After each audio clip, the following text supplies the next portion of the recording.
Dios les bendiga, hermanos. Que el Señor les bendiga poderosamente en esta mañana. Que sea Dios derramando de su rica y abundante misericordia sobre cada uno de ustedes. Y me gozo en poder compartir nuevamente en este lugar, sobre todo un tema de suma importancia, porque a medida que nosotros podamos sumergirnos en lo que vamos a hablar en esta mañana, vamos a darnos cuenta de cuán importante es. Estábamos cantando en el último canto de adoración acerca de Jesús, ¿no? Decíamos, Él es nuestro amado, Él es el más bello entre millares y millares. Y hay una frase de ese canto que tiene que ser eco en nosotros. Dice, quiero conocer a Jesús.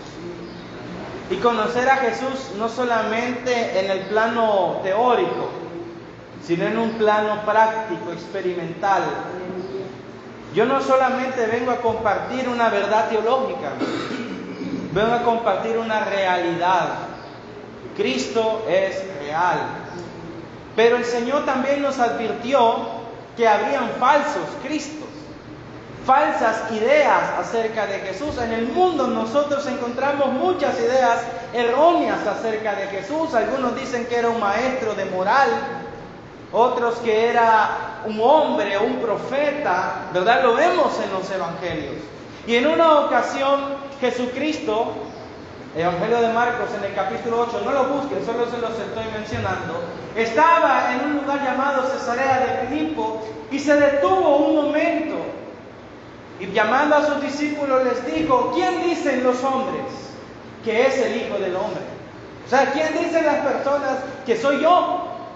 Y los discípulos dieron muchas respuestas. Unos dicen que eres Elías, otros dicen que eres Juan el Bautista, otros dicen que eres Jeremías o que eres alguno de los profetas que en el Antiguo Testamento profetizaron y que se ha levantado entre los muertos. Y Jesús le dice, ok, yo entiendo que la gente no entienda quién soy yo, pero ahora quiero hacer esta pregunta más personal. ¿Quién dicen ustedes que soy yo? Y esa es la respuesta, pues es más bien la pregunta a la que nosotros tenemos que hacer respuesta. ¿Quién es Jesús? Pedro nos da la respuesta, pero no se la voy a decir todavía, no tendría gracia, ¿verdad? Lo que hoy nosotros vamos a ver, hermanos, si Dios nos permite durante esta hora, es la cristología bíblica. ¿Y qué es cristología? Nosotros lo vamos a ir definiendo y quiero tomarme el tiempo para explicarles a ustedes. Este no es un sermón, es una enseñanza. Por lo cual voy a ir lo más despacio que pueda para que ustedes queden claros. Y quiero hablar de una manera que incluso las niñas aquí presentes me puedan entender. Porque ese es el propósito de la enseñanza. Que la gente aprenda, que la gente entienda, que la gente conozca. Y dentro de la cristología bíblica, nosotros vamos a hacer una introducción. Una introducción a la doctrina de Cristo. Amén. Nosotros vamos a hablar, sobre todo el día de hoy, acerca de la divinidad de Cristo y su preexistencia. Amén. ¿Por qué razón nosotros tenemos que estudiar la cristología? Ya vamos a definir qué es cristología, por si algunos no entienden el término. Y la razón para estudiar esto, ya lo compartía Juan y yo me suscribo a sus palabras, pues en el último tiempo los conceptos errados o incluso el desconocimiento ha permitido el avance de sectas. Entre ellas encontramos algunas como los testigos de Jehová, que no son más que arrianos modernos. Y vamos a ver si nos da el tiempo para hablar acerca de algunas de las herejías que en el pasado atentaron contra la cristología y cómo hoy siguen vivas. Los testigos de Jehová enseñan que Jesús no es Dios en la misma sustancia, en la misma igualdad con el Padre. Los testigos de Jehová enseñan, al igual que los arrianos en la antigüedad, enseñaban que hubo un tiempo en el que el Verbo, es decir, que Cristo no era. Es decir, que Cristo es un Dios o una criatura divina, pero que fue la primera creación de Dios. Es decir, que Él no es Dios en todo el sentido de la palabra. Eso enseñan los testigos de Jehová. Por eso es necesario estudiar cristología, porque también nos hemos enfrentado, hermanos, a un movimiento que ha tenido un crecimiento vertiginoso en los últimos 20 o 30 años, como es el movimiento unicitario. ¿Sí o no? Los que enseñan la famosa doctrina de solo Jesús. Nosotros sabemos entendemos quién es Jesús, pero no es solo Jesús.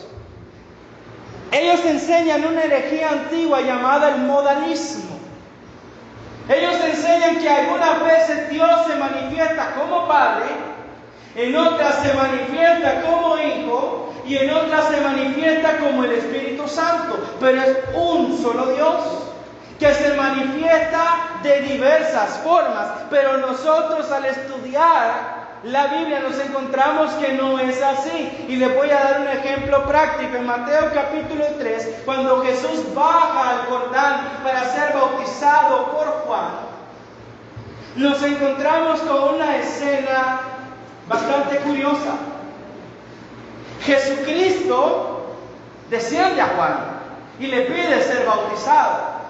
Y en el momento en que Juan accede a bautizar a Jesús, dice que inmediatamente después de que Jesús, una persona, sale del agua, se escucha una voz desde los cielos, 2 personas, y desciende, dice el Espíritu Santo, de manera corporal sobre el Hijo del Hombre, 3 personas.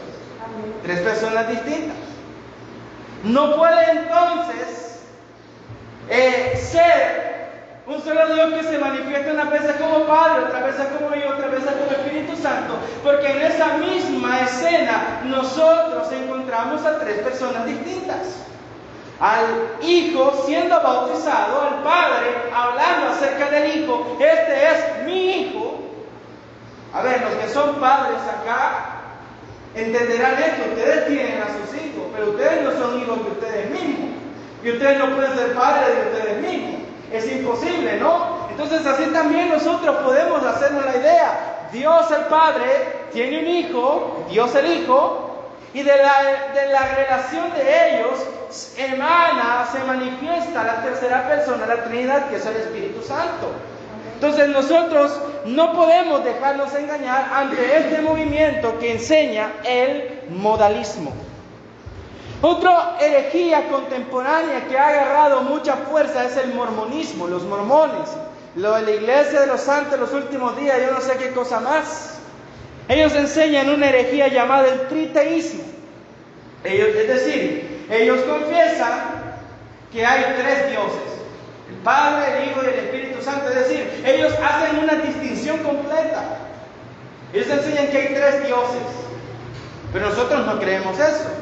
Nosotros creemos en un solo Dios, en el que subsisten 3 personas divinas. No tenemos 3 dioses. No tenemos un Dios de 3 cabezas tampoco.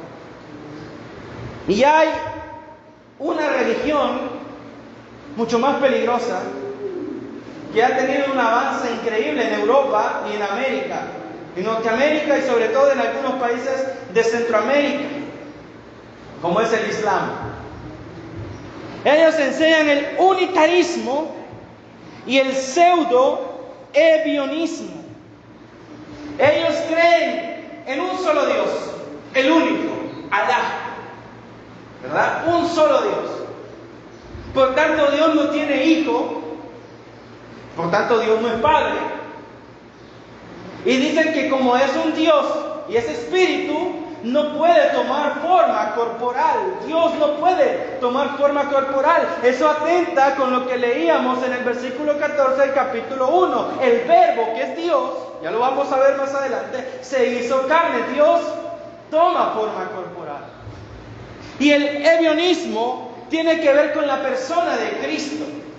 Los ebionitas enseñaban que Jesús fue un hombre, lo mismo que enseñan los musulmanes, un hombre muy santo, un hombre obediente a Dios, que fue adoptado por Dios en el momento del bautismo, y Dios lo convirtió en hijo de Dios al dotarlo con el poder del Espíritu Santo, lo cual es una herejía. Los musulmanes enseñan que Jesús era un profeta de Alá, un mensajero de Alá, que no murió en la cruz, sino que Dios lo bajó de la cruz y lo ascendió al cielo. Curiosamente ellos dicen que ese Jesús, que no murió en la cruz y que Dios ascendió al cielo, va a volver para juzgar a los vivos y a los muertos, lo cual crea una gran contradicción, porque si Jesús es solo un hombre, si es solo un profeta, no puede atribuírsele una atribución divina como la es de emitir un juicio sobre los vivos y a los muertos, porque el juez de toda la tierra es Dios. Necesariamente Jesús debe ser más que un solo hombre, debe ser Dios. Gloria a Dios. Amén. Por lo que un estudio y un entendimiento claro de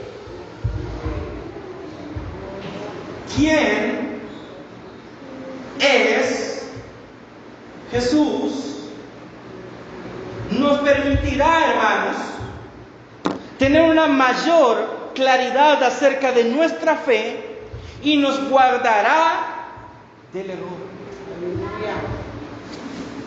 Ese es el propósito de la cristología. Pero, ¿qué es cristología? Voy a iniciar por algo simple. Ustedes, cuando se les dice que vayan al instituto bíblico, ¿qué dicen? Para que vaya a estudiar teología. ¿Quién me puede decir qué es teología? Una definición básica. Un estudio de Dios. Teo es Dios y logo es entonces, Dios. exactamente. Entonces, ¿qué es cristología? Estudio de Cristo. Pero no es simplemente el estudio de Cristo. Como teología no es simplemente un estudio acerca de Dios. Porque yo puedo estudiar de Dios como estudio de cualquier elemento de la naturaleza.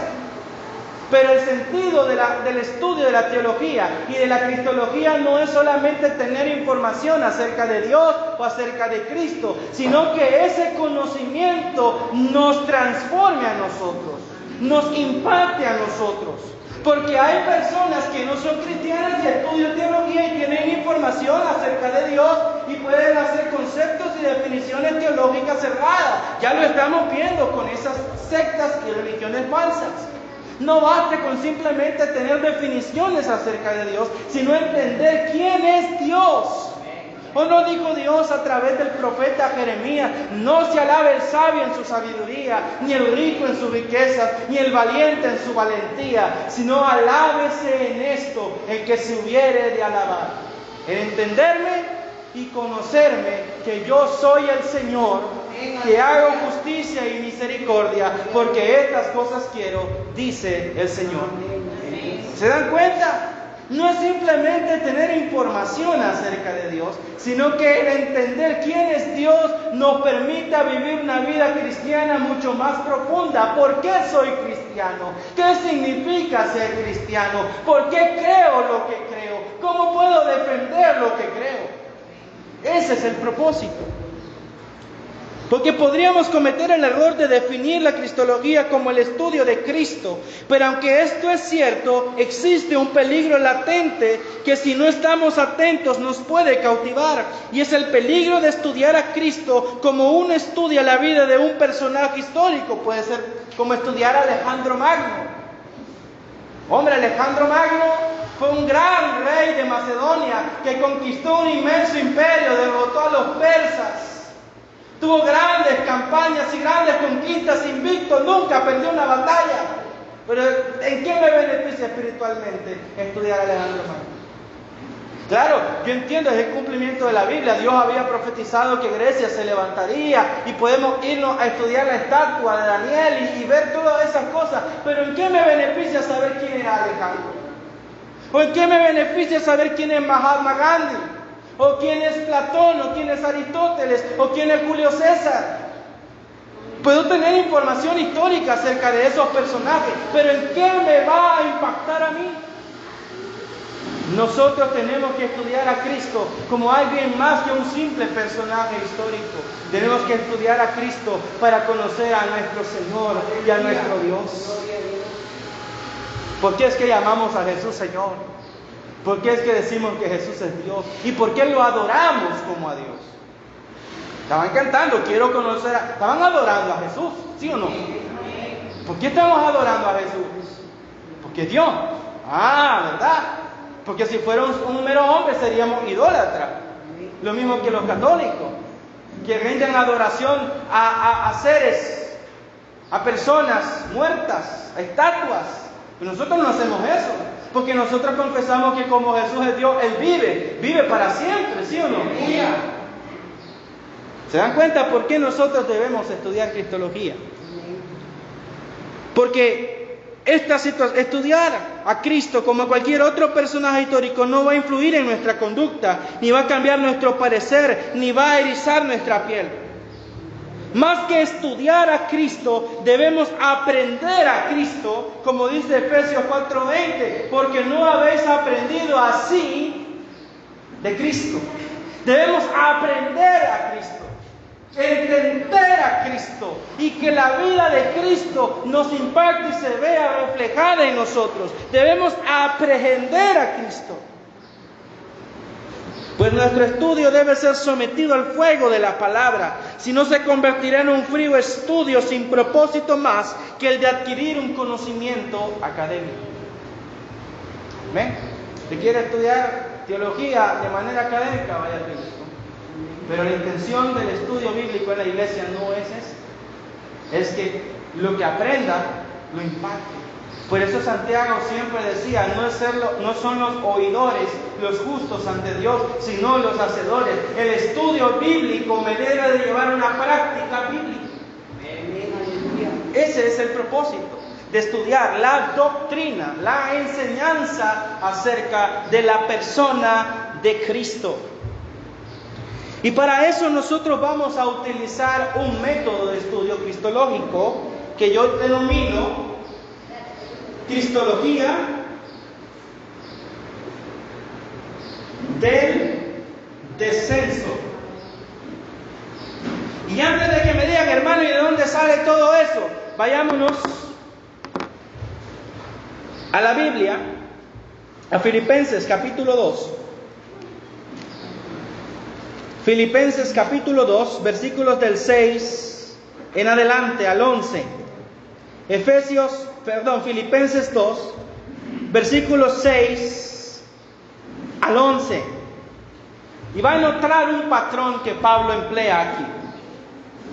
Dice la palabra del Señor, honrando al Padre, al Hijo y al Espíritu Santo. Dice, el cual, haciendo referencia a Cristo, porque eso nos lo dice el versículo 5, siendo en forma de Dios, no estimó el ser igual a Dios como cosa a la que aferrarse, sino que se despojó a sí mismo, tomando forma de siervo, ha hecho semejante a los hombres, y estando en la condición de hombre se humilló a sí mismo, haciéndose obediente hasta la muerte y muerte de cruz, por lo cual Dios, el Padre, también le exaltó hasta lo sumo y le dio un nombre que es sobre todo nombre, para que en el nombre de Jesús se doble toda rodilla de lo que están en los cielos y en la tierra y debajo de la tierra, y toda lengua confiese que Jesucristo es el Señor, para gloria de Dios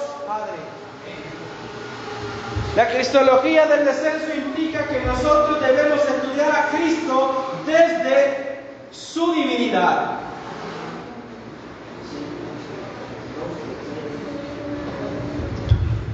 Debemos entender quién es Jesús a partir de su divinidad. Trinidad, porque muchas veces cuando nosotros estudiamos, sobre todo cuando leemos los evangelios sinópticos, se nos presenta a Cristo desde su nacimiento. Y aunque se da la evidencia de que Él es Dios, podemos caer en la confusión de pensar que Jesús era un simple hombre o que Él llegó a existir hasta que nació de la Virgen María, porque esa es otra herejía. Nosotros debemos de entender que Él es Dios. Por tanto, debemos estudiar su preexistencia. Es decir, que Él es antes de todas las cosas. Amén. Pues la cristología bíblica hunde sus raíces en la eternidad y la deidad del Verbo y empieza a brotar con la afirmación de Pedro que encontramos en Mateo 16:16: tú eres el Cristo, el Hijo del Dios viviente. O la del incrédulo Tomás. En Juan 20:28 dice: Señor mío y Dios mío. O la de María Magdalena: hemos visto al Señor. Son palabras que debemos hacer nuestras al escribir sobre Cristo.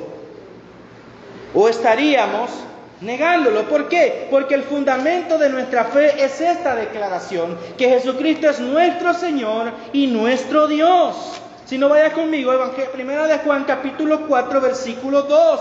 Dice la palabra del Señor: en esto conocer el Espíritu de Dios. Primera de Juan 4, 2.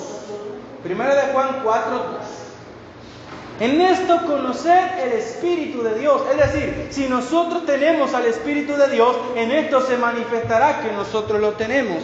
En la siguiente declaración: todo espíritu que confiesa que Jesucristo ha venido en carne es de Dios. Y el versículo 15 dice: todo aquel que confiese que Jesús es el Hijo de Dios, Dios permanece en él y él en Dios. Dice el capítulo 5, el versículo 1: todo aquel que cree que Jesús es el Cristo. Miren, hay tres declaraciones diferentes.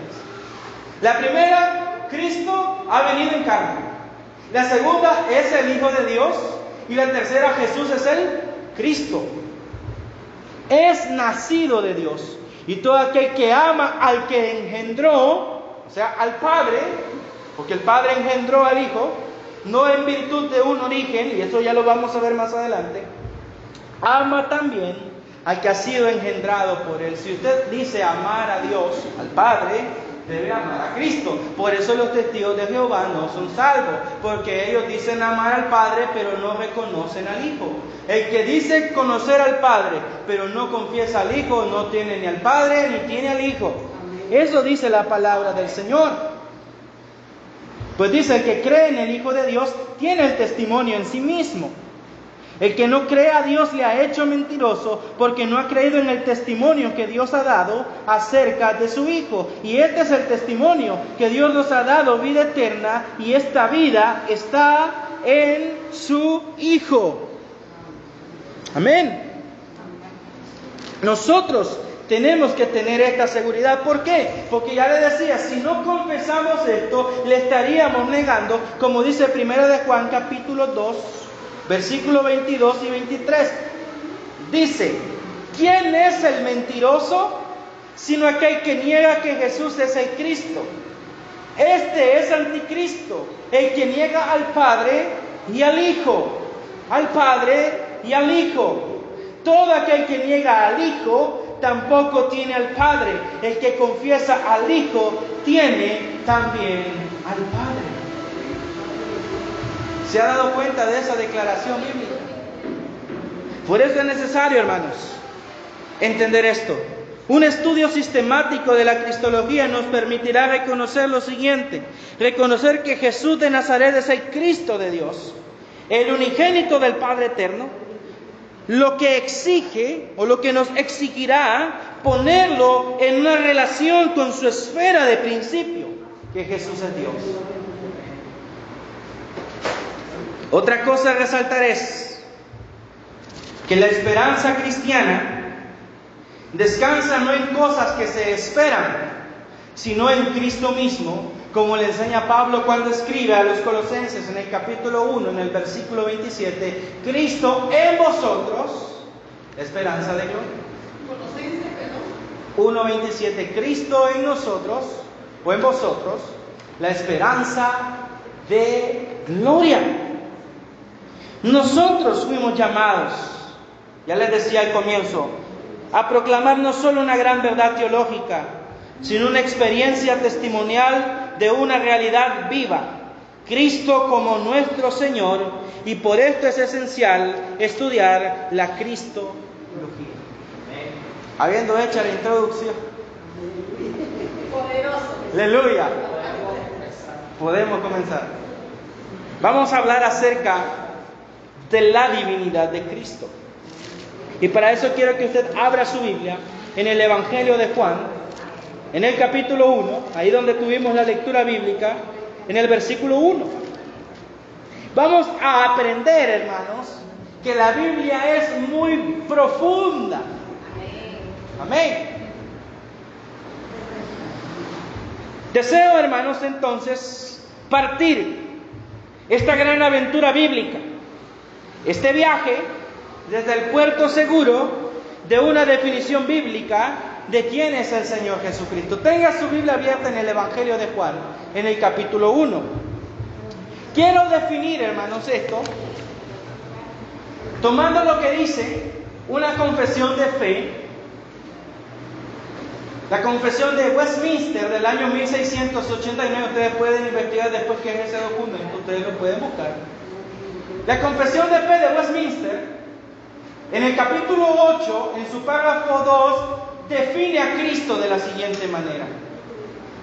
Dice, el Hijo de Dios, la segunda persona de la Trinidad, siendo verdadero y eterno Dios, de la misma sustancia e igual con el Padre, cuando llegó la plenitud del tiempo, asumió la naturaleza humana con todas sus propiedades esenciales y flaquezas comunes. Cristo fue tentado en todo, pero aquí nos lo dice, pero sin pecado.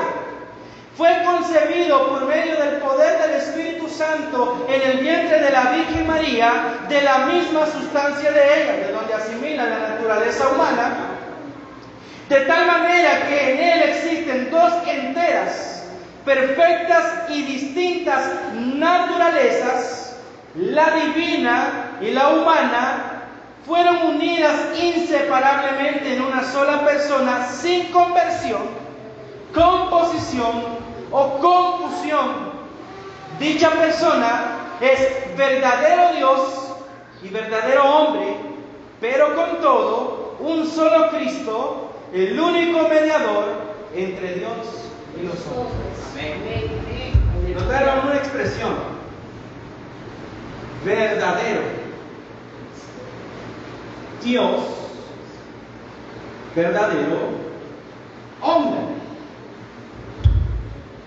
¿Por qué ellos no definen como muchas veces se ha definido 100% Dios y 100% hombre?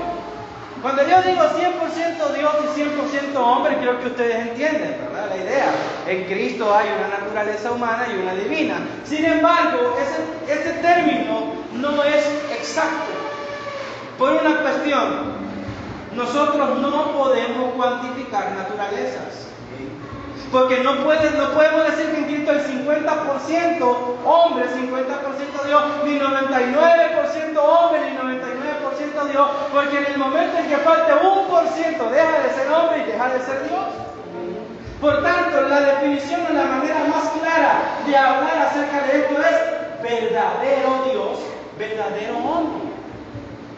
En la persona divina del Verbo de Dios existen dos naturalezas, no dos personas, dos naturalezas. Es decir, en Cristo, en la persona de Jesús, Él era 100%, voy a usar el término Dios, 100% hombre, verdaderamente Dios, verdaderamente hombre.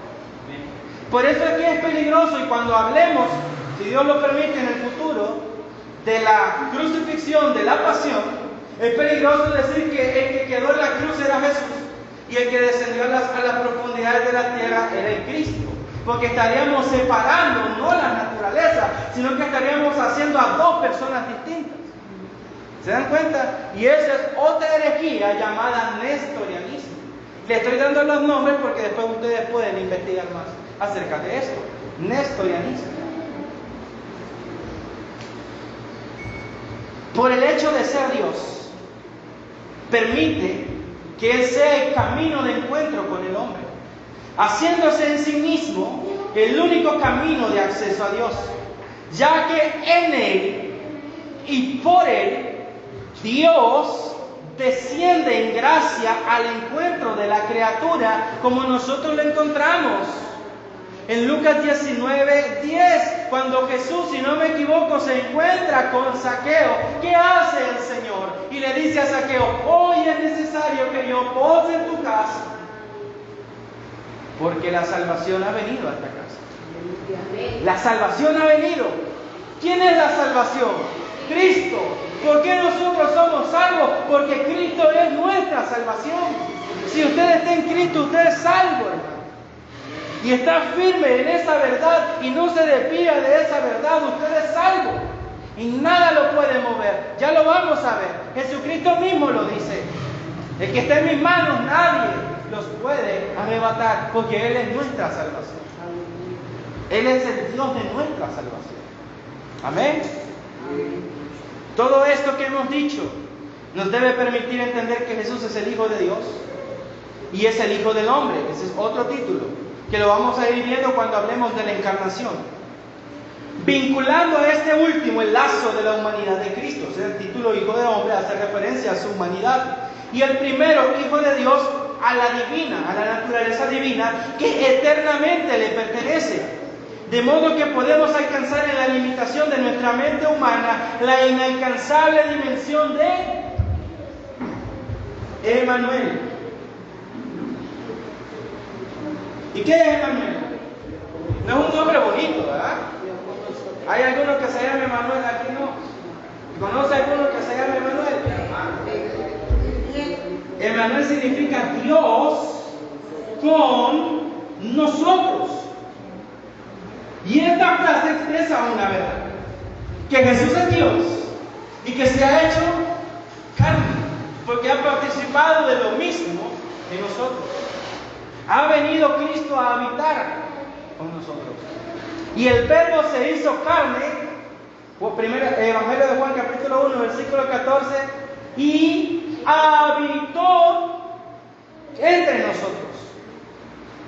Y entonces los apóstoles dirán: y vimos su gloria, como la del unigénito del Padre, lleno de gracia y verdad. ¿Qué vino a revelar entonces el Hijo de Dios? La gracia de Dios, que te permite a Dios venir al encuentro del pecador.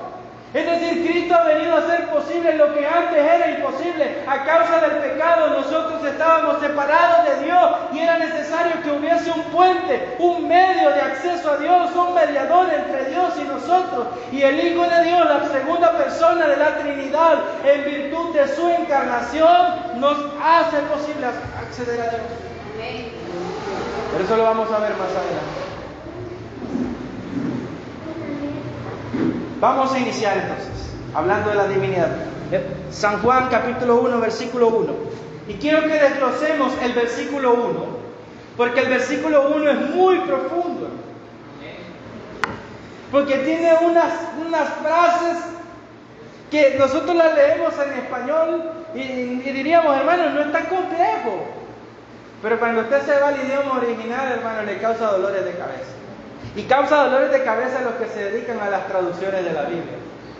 Dice el versículo 1: en el principio era el Verbo, y el Verbo era con Dios, y el Verbo era Dios. ¿Notó la expresión en el principio?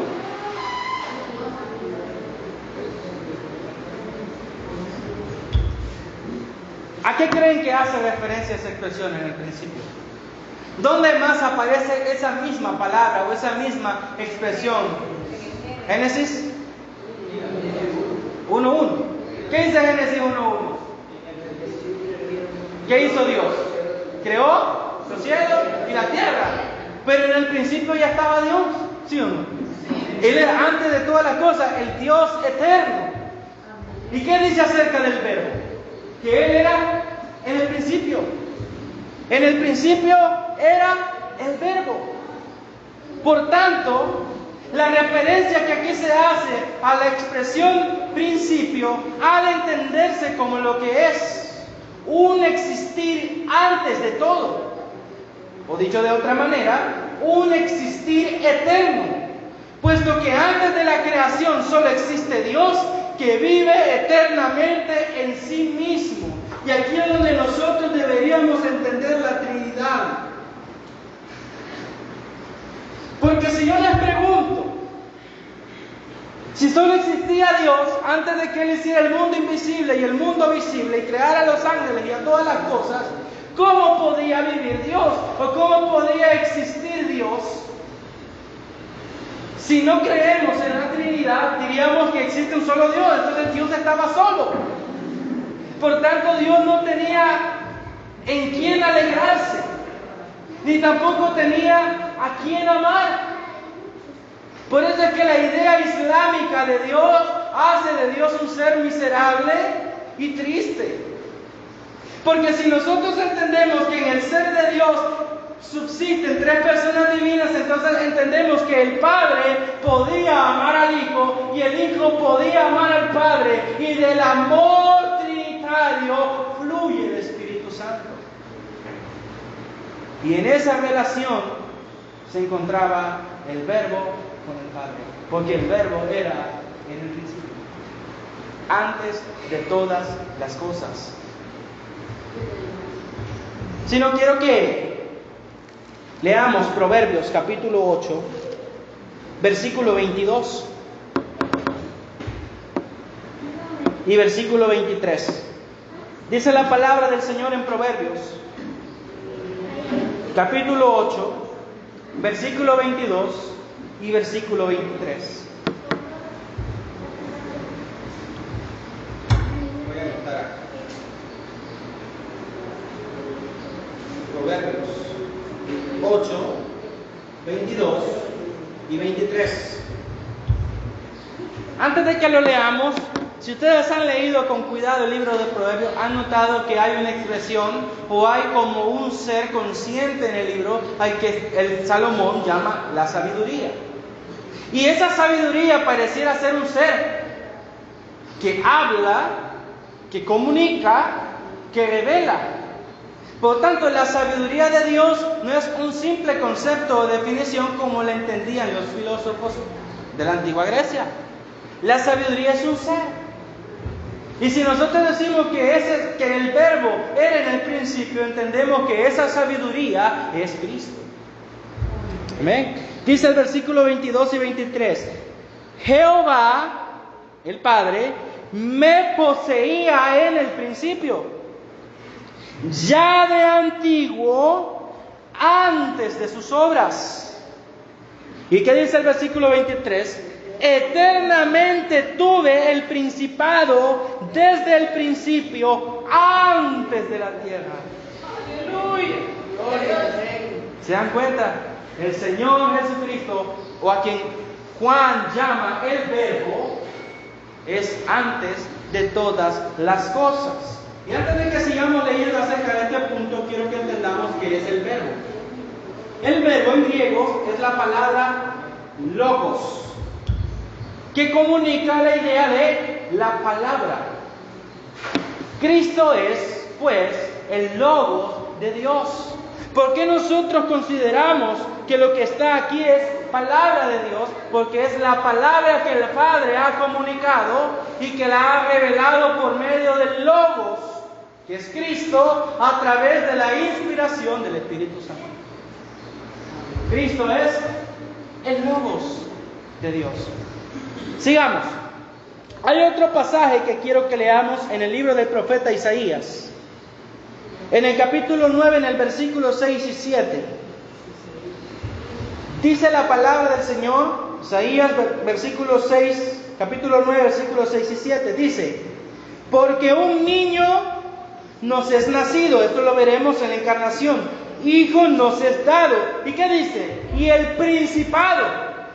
En el versículo 23 de Proverbios 8 decía: eternamente tuvo el principado, el dominio, el gobierno, la autoridad. Y aquí dice: y el principado sobre su hombro, y se le llamará su nombre admirable, consejero, Dios fuerte, Padre eterno, príncipe de paz. Y lo dilatado de su imperio y la paz no tendrán límite. Y sobre el trono de David, hablando de la encarnación, y sobre su reino, disponiéndolo y confirmándolo en juicio y en justicia, desde ahora y para siempre. El celo del Señor de los ejércitos hará esto. ¿Cómo llama a ese hijo? Recuerden que esta es una profecía mesiánica. Por tanto, ese Mesías no podía ser un simple hombre, porque Isaías le atribuye nombres divinos y le atribuye potestad y obras divinas al Mesías. Sabemos que el Mesías es Jesús, ¿sí o no? Por tanto, Jesús no podía ser un simple hombre. Debía ser el Dios fuerte, el Padre eterno, que es antes de todas las cosas. Ahora, algunos dirán: pero ¿por qué Isaías llama Padre eterno y Dios fuerte? ¿Acaso ese texto está hablando de la unicidad? No. Simplemente Isaías, al utilizar términos que solamente se le atribuyen a Dios, hace una distinción clara de que el Mesías era Dios, sin confundirlo con el Padre. Amén. Dios estaba antes de todas las cosas. Si no, miremoslo de las propias palabras del Señor Jesucristo. Solo les voy a ir diciendo la cita, el que las quiera leer las lee y el que no las anota. Juan capítulo 17, versículo 24. Miren, cuando decimos que Dios subsistía en sí mismo en el principio, Jesucristo nos lo explica. Versículo 24 dice: Padre, aquellos que me has dado, quiero que donde yo estoy, también ellos estén conmigo, para que vean mi gloria que me has dado, porque me has amado desde antes de la fundación del mundo. Dios antes de todo tenía a quien amar. El Padre amaba al Hijo y el Hijo amaba al Padre, y ambos amaban al Espíritu Santo. Esa es la relación trinitaria. No podemos hacer cristología sin entender la Trinidad. O como dirá testimonialmente Jesús en el capítulo 8, en el versículo 58 del Evangelio de San Juan, respondiéndole a los judíos, les dice: antes que Abraham fuese, yo soy. Ya vamos a hablar de ese término, yo soy. Antes que Abraham fuese, yo soy. ¿Y qué dice Juan el Bautista cuando da su testimonio en el versículo 15? El que viene después de mí es antes de mí, porque era primero que yo. Leamos otro pasaje en el Antiguo Testamento, en Miqueas. Libro de Miqueas, profeta Miqueas, capítulo 5. Capítulo 5, los versículos del 1 al 5. Pero quiero que hagamos un énfasis en el versículo 2 al 4. Dice la palabra del Señor: rodéate ahora de muros, hija de guerreros. Nos han sitiado, con vara herirán en la mejilla del juez de Israel. Hablando de la muerte de Cristo, porque Cristo es el juez de Israel. Pero tú, Belén Éfrata, cuando hablemos de la encarnación sabemos dónde va a nacer el Mesías, ¿no? En Belén. Pequeña para estar entre las familias de Judá, hablando de dónde vendría el Mesías, de ti me saldrá el que será Adonai, Señor, en Israel. Adonai era un título que únicamente se le daba a Dios. Y sus salidas son desde el principio, desde los días de la eternidad.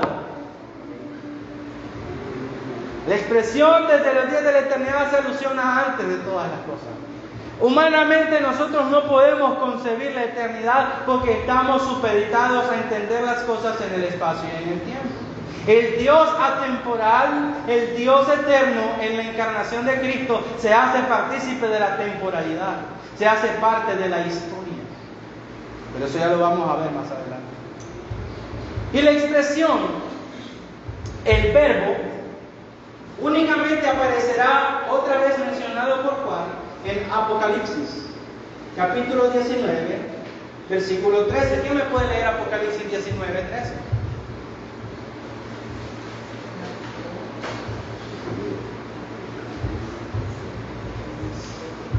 Estaba vestido de una ropa teñida en sangre y su nombre es el Verbo de Dios. El Verbo de Dios.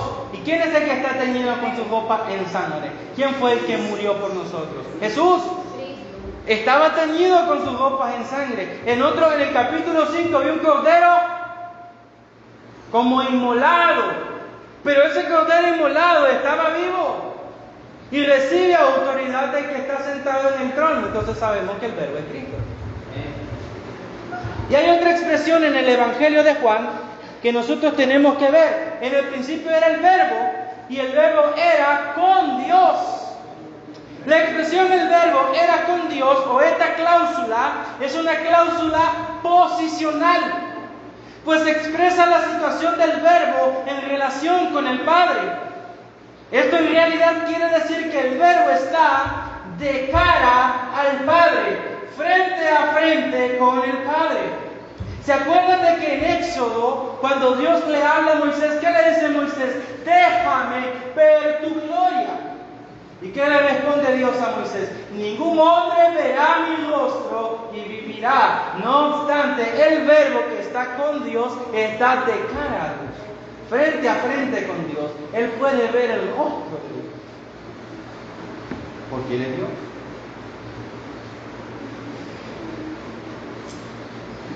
Veamos, para explicar esto, Juan capítulo 17, versículo 5. Sé que el tiempo corre, hermano. Sé que el tiempo vuela. Así que voy a volar ahora.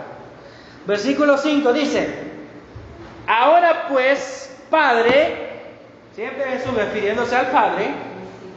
Hay una comunicación entre dos personas distintas, ¿verdad? Al menos los que hemos estudiado español sabemos que Jesús no está hablando consigo mismo. Ahora pues, Padre, a menos que estuviera tocado de la cabeza.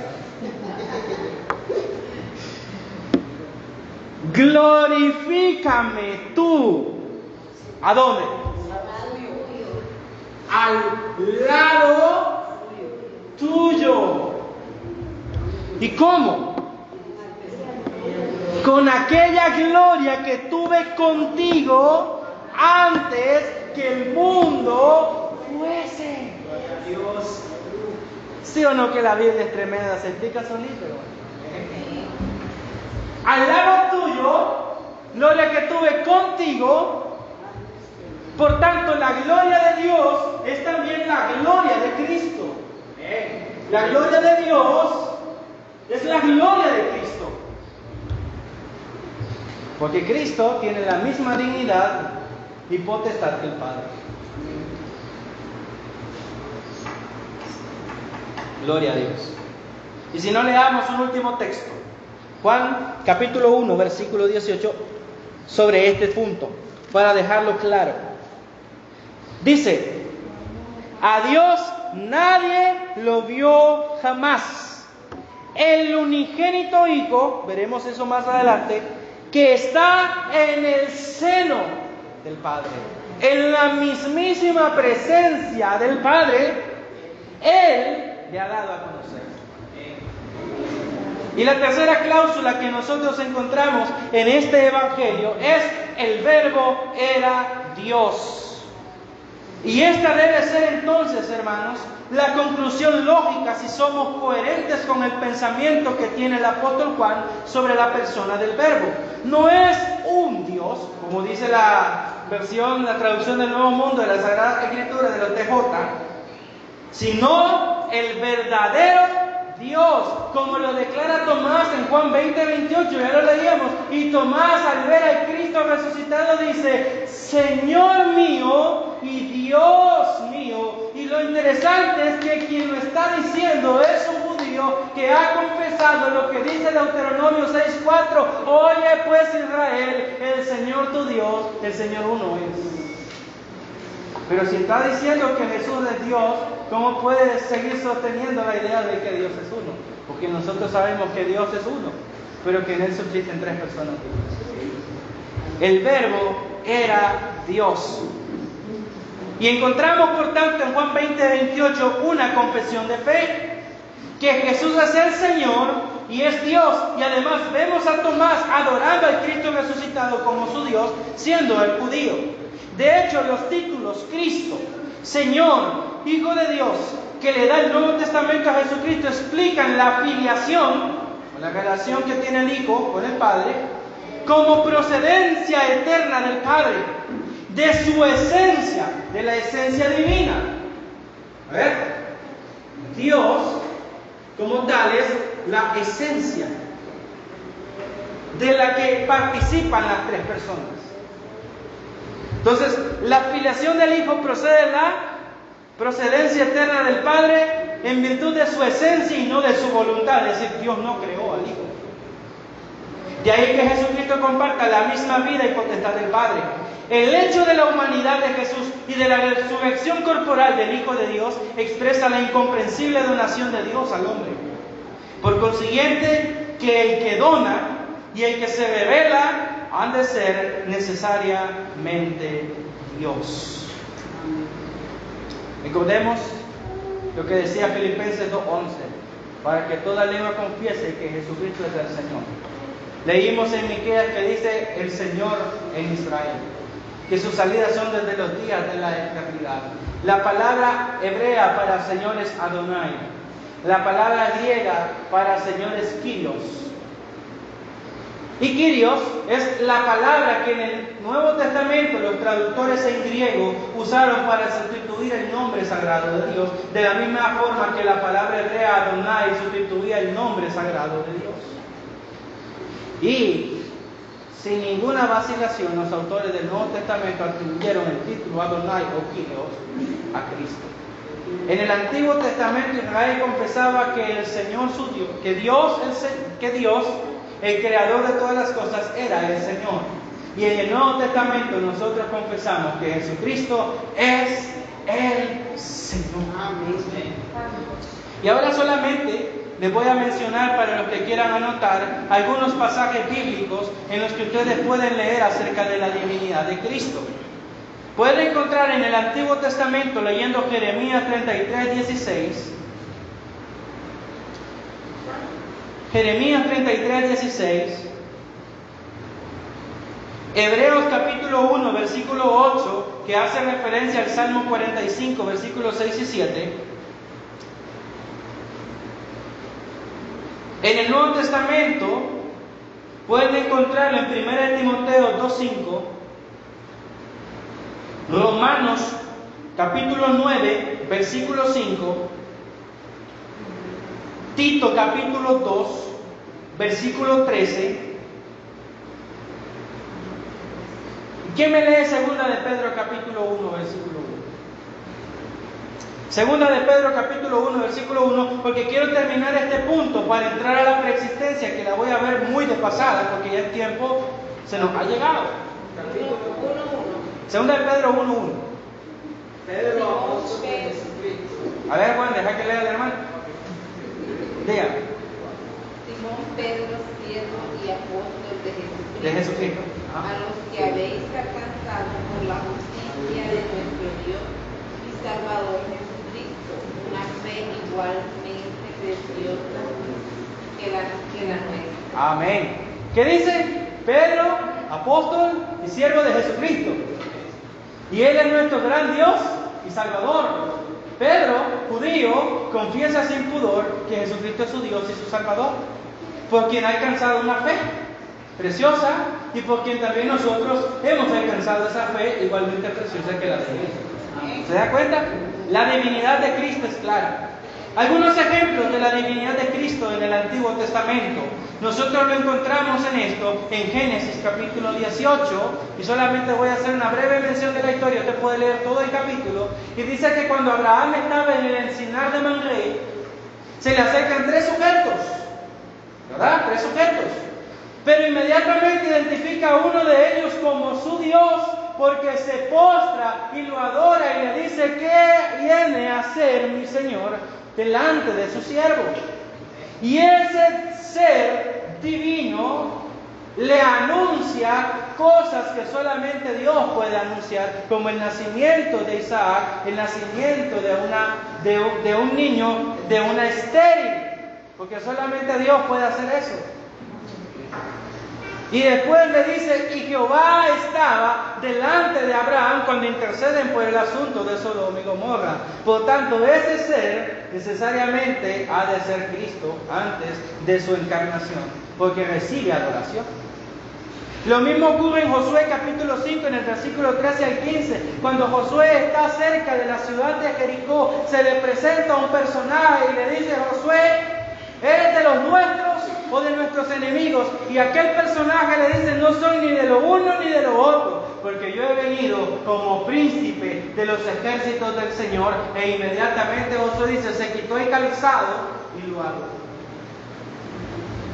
También lo pueden encontrar en Jueces capítulo 6, versículos 22 y 23, porque el ángel de Jehová le habla a Gedeón.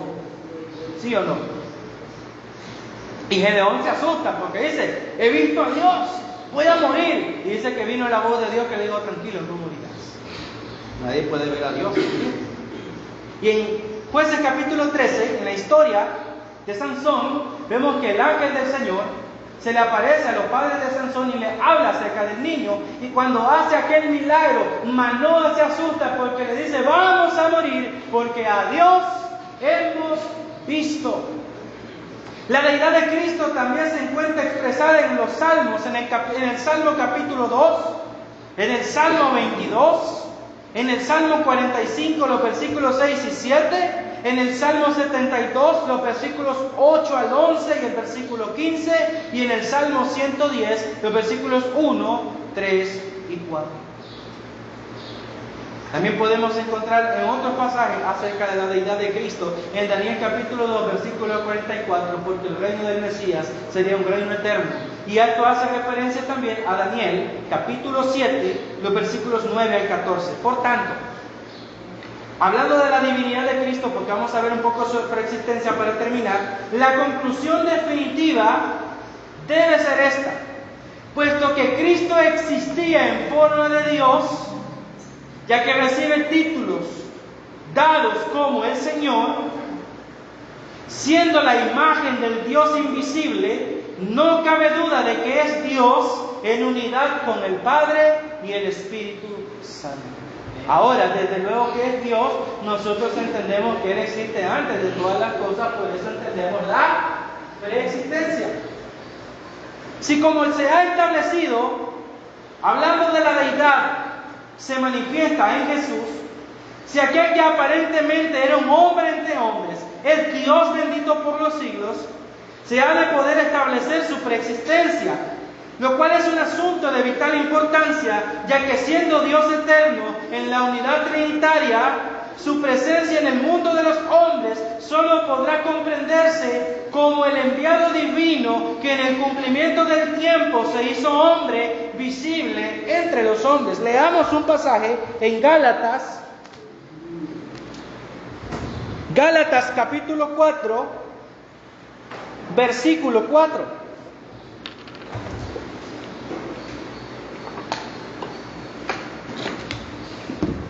Gálatas capítulo 4, versículo 4. Dice, pero cuando vino el cumplimiento del tiempo, Dios envió a su Hijo, nacido de mujer y nacido bajo la ley. Cuando alcanzaron la plenitud de los tiempos, cuando Dios consideró que era el momento justo, aquel que era desde antes de todos los siglos, la segunda persona de la Trinidad, aquel que era forma de Dios y era igual a Dios, se despojó a sí mismo. Y se hizo visible, asimilando en él la naturaleza humana. La preexistencia nos permitirá entender quién era, de dónde procedía y cuál era su misión redentora, mediante la cual como Dios, asiento de la vida eterna propia del ser divino, como dice el Evangelio de Juan, el capítulo 1, en el versículo 4, dice: en él estaba la vida y la vida era la luz de los hombres. Puede dar vida eterna a quienes creen en Él, según su promesa. El que cree en el Hijo tiene vida eterna. Y como también lo dirá el Señor en el Evangelio de Juan, en el capítulo 10, en el versículo 28, y yo les doy vida eterna y no perecerán jamás, ni nadie las arrebatará de mi mano. Es necesario partir de la preexistencia para establecer su misión. La misión soteriológica, soteriología, la doctrina de la salvación, o sea, la misión de salvación del Señor, del Verbo eterno encarnado, es posible desde la condición divina del Salvador. Primera de Pedro, capítulo 1, versículo 20. A veces nosotros tenemos la idea, hermanos, de que Dios comenzó a planear nuestra redención en el momento de la caída del hombre, pero eso no es cierto. Primero de Pedro 1:20 nos revela una verdad muy preciosa. Dice, vamos a leerlo desde el versículo 18 al 20. Sabiendo que fuisteis rescatados de vuestra vana manera de vivir, la cual recibisteis de vuestros padres, no con cosas corruptibles como oro o plata, sino con la sangre preciosa de Cristo, como de un cordero sin mancha y sin contaminación, ya destinado, ya ordenado desde antes de la fundación del mundo, pero manifestado cuando alcanzamos la plenitud de los tiempos, o como dice acá Pedro, en los postreros tiempos, por amor de vosotros. A esto se le conoce como el pacto eterno de redención, en el que en algún punto de la eternidad pasada la Trinidad determinó redimirse para sí un pueblo para su gloria, por los cuales Cristo había de morir, que somos todos nosotros los que creemos en el Señor. Por eso es necesario entender la preexistencia de Cristo, como nos lo dirá el Evangelio de Juan, el capítulo 1, el versículo 17. ¿Se dan cuenta? El Evangelio de Juan, el capítulo 1 es una mina de oro, hermanos. Dice el versículo 17, pues la ley por medio de Moisés fue dada, pero la gracia y la verdad vinieron por medio de Jesucristo. La gracia que nos hace posible la salvación nuestra vino por medio de Cristo. Por tanto, este plan que se cumple en los días de su humanidad no es una acción generada en el devenir del tiempo, o sea, a Dios se le ocurrió en el acto, como una expresión de gracia, sino que antecede a todas las operaciones salvadoras y trae a los hombres la gracia salvadora que vino con Él. Y dentro de la preexistencia hay 3 puntos que nosotros podemos identificar. El primero es la preexistencia divina. En el principio era el Verbo, o como dirá en Juan 8:58, antes que Abraham fuese, yo soy. Pues Cristo es la palabra absoluta de Dios, la palabra hecha carne. Leamos lo que dice Hebreos, capítulo 1, versículos del 1 al 3. Este texto, hermanos, es demoledor a las herejías de nuestro tiempo. Dice la palabra: Dios, habiendo hablado muchas veces y de muchas maneras en otro tiempo a los padres por los profetas, en los postreros días, o cuando vino el cumplimiento del tiempo, nos ha hablado por el Hijo, o por Hijo, porque el Hijo es la palabra revelada, encarnada, definitiva de Dios, a quien constituyó heredero de todo y por quien asimismo hizo el universo. Se le atribuye a Cristo la obra creadora que solamente se le atribuía en el Antiguo Testamento a Dios, el cual, siendo el resplandor de su gloria, Colosenses 1:15-17 dice, la imagen visible del Dios invisible y la imagen misma de su sustancia. ¿Se acuerdan de la confesión de fe que leímos? De la misma sustancia es igual al Padre. ¿Y quién sustenta todas las cosas? ¿Con qué cosa? Con la palabra, con el logos de su poder, que ya sabemos que es Cristo, habiendo en su humanidad efectuado la purificación de nuestros pecados por medio de sí mismo, se sentó a la diestra de la majestad de las alturas, hecho tanto superior a los ángeles, cuanto heredó más excelente nombre que ellos. Ese es nuestro Dios, que preexiste, que es antes de todas las cosas, que creó el universo y quien sustenta todas las cosas con la palabra de su poder. La palabra de Cristo tiene poder. Cuando Cristo habla, los muertos oyen. Cuando Cristo habla, el infierno tiembla, porque Él es la palabra de Dios. Él es el que tiene todo poder y toda autoridad.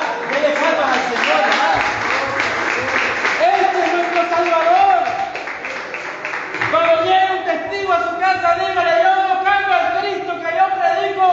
Amén. Así es, aleluya. Cuando llega el mormón a su casa, dígale, yo no creo en tu falso Dios. Cuando llegue el musulmán a su puerta, dígale, si no me confesas que Jesucristo es el Hijo de Dios, no entras a mi casa. Aleluya. Tenemos que pararnos con valentía Amén. a defender nuestra fe. La segunda cuestión acerca de la preexistencia es su preexistencia creadora. Ya lo leíamos, Él creó todas las cosas. Juan 1:3 dice, y por medio de Él todas las cosas fueron hechas, y sin Él nada de lo que fue hecho hubiese sido hecho. O como dice Apocalipsis capítulo 4 versículo 11, y a ti, Señor, te damos la gloria, porque tú creaste todas las cosas, porque por tu voluntad existen y fueron creadas. Otra evidencia de Cristo como creador es que Él es antes de que el tiempo existiera, pues por orden suya creó el tiempo. Pues antes de eso solo existía la eternidad del eterno creador, el gran yo soy. Por eso nosotros encontramos en Apocalipsis 22:13 una expresión que aparece en Isaías referida a Dios. Yo soy el primero y yo soy el postrero, el principio y el fin, el primero y el último. Y esto tiene concordancia con lo que dice el Salmo capítulo 90 en el versículo 2. El Salmo 90 en el versículo 2. ¿Qué dice la palabra? Vamos a leer el versículo 1 y 2 para tener contexto. Dice, Señor, Adonai, haciendo referencia a Dios, tú nos has sido refugio de generación en generación, porque Dios es eterno. Antes que nacieses los montes y formases la tierra y el mundo, desde el siglo y hasta el siglo, tú eres Dios. Aleluya. Alabado sea Dios. Cristo, por tanto, es superior a los ángeles, dice Hebreos 1:4, y de todo lo creado, incluso de las cosas invisibles, como dice 1 de Pedro, capítulo 3, versículo 22, y a Él están sujetos, sean tronos, sean dominios, sean potestades, sean principados. Entonces, ¿por qué le tiene miedo al diablo? Pues, ay, es que me hicieron brujería. Déjenlo. Nuestro Señor tiene autoridad sobre el diablo. Claro, no ande sancochado, porque dice que el diablo se lo come. Pero si usted anda firme con el Señor, no hay diablo que lo pueda tocar. Y si lo toca es porque Dios se lo ha permitido con un propósito, glorificarse en su vida. Y lo último, su preexistencia personal. Y quiero citar un versículo que yo sé que algunos podrían estar esperando. Juan capítulo 10, versículo 30. Juan capítulo 10, versículo 30. Vamos a leer desde el versículo 27 al 33 para que tengamos un contexto. Dice, mis ovejas oyen mi voz y yo las conozco y me siguen, y yo les doy vida eterna y no perecerán jamás, nadie las arrebatará de mi mano. Mi Padre que me las dio es mayor que todos, y nadie las puede arrebatar de la mano de mi Padre. Yo y el Padre uno somos. Entonces los judíos volvieron a tomar piedras para apedrearle, y Jesús les respondió: muchas buenas obras os he mostrado de mi Padre, ¿por cuál de ellas me apedreáis? Y le respondieron los judíos diciendo: por buena obra no te apedreamos, sino por blasfemia, porque tú siendo hombre te haces Dios. Por eso es que no podemos creer lo que dicen los testigos de Jehová ni lo que dicen los musulmanes. Porque los judíos, cuando Jesús dijo: yo y el Padre uno somos, inmediatamente tomaron la piedra, porque entendieron no que Jesús era el Padre, sino que entendieron que este hombre se hacía igual a Dios el Padre. Y lo acusaron de blasfemia. Y aquí nosotros nos encontramos frente a dos disyuntivas, o dos decisiones. O aceptamos que Jesucristo era Dios y creemos lo que Él dice, o aceptamos que era un blasfemo. Y como nosotros sabemos que no era un blasfemo, por tanto aceptamos que Él es Dios.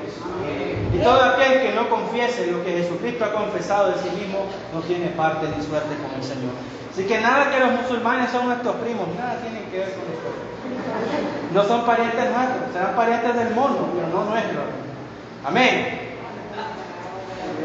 Aleluya. Y leamos Juan, capítulo 1, versículo 9. Perdón, capítulo 1, versículo 9, sí, Juan 1, 9. Dice: aquella luz verdadera, hablando de la existencia personal de Cristo, que alumbra a todo hombre, venía a este mundo. La luz que ya existía, venía a este mundo. Quiero cerrar explicando algo que no pude explicarles, que es la expresión el unigénito. Y hay otra expresión en Colosenses que aparece como el primogénito de toda creación, o en Apocalipsis el principio de la creación de Dios.